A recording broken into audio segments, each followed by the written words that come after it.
The United States of America wants to see the Cold War end. We want to see it end once and for all. Вчера провели еще одно испытание, еще одного перспективного комплекса. Это подводные безэкипажные подводные изделия «Посейдон». It had to do with others. They seem to all be nuclear testing. We have more nuclear weapons than anybody. We don't do testing. We've halted it many years ago.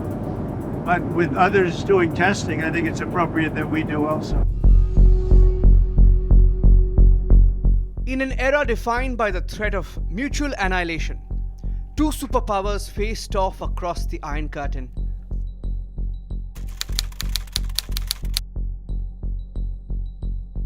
Today, the spectre of the new nuclear arms race looms larger than at any given point since the Cold War.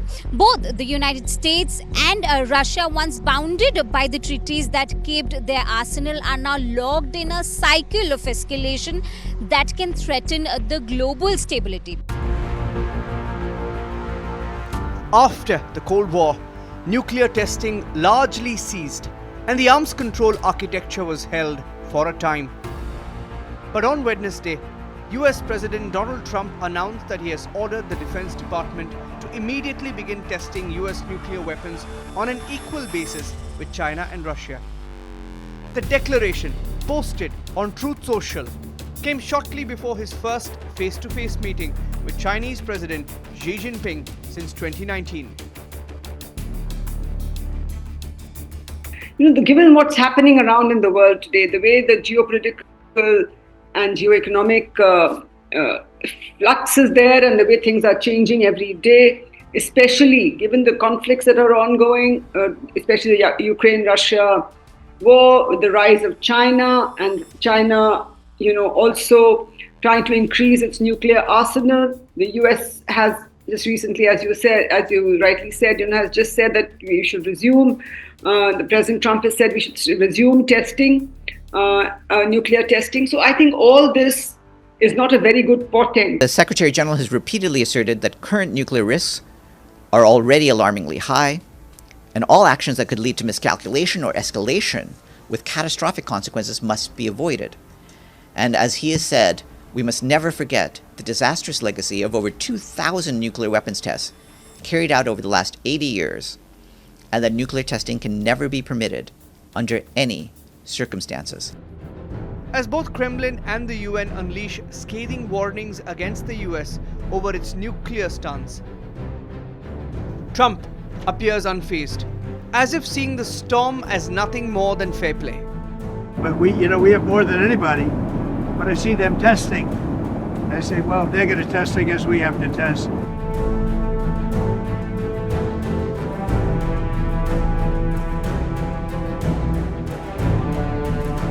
I just concluded a productive phone call with President Medvedev, and I'm pleased to announce that after a year of intense negotiations, the United States and Russia have agreed to the most comprehensive arms control agreement in nearly 2 decades.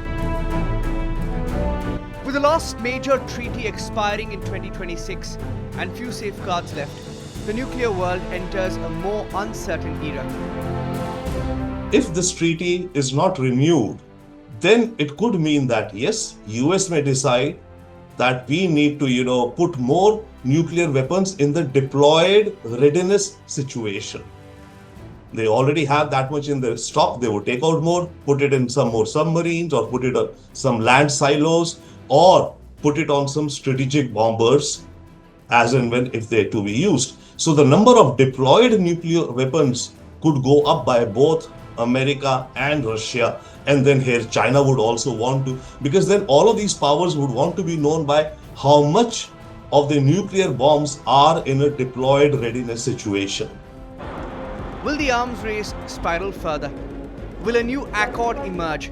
Or will the nuclear barometer climb higher than ever? President Trump has indicated that it would like China to be also part of the New START treaty. It would like China to be part of the negotiations, given that it is the number 2 power at the moment, and economic power, as well as I think even in military terms and innovation, etc., it is up there. And the US recognizes that and would like to get it on board.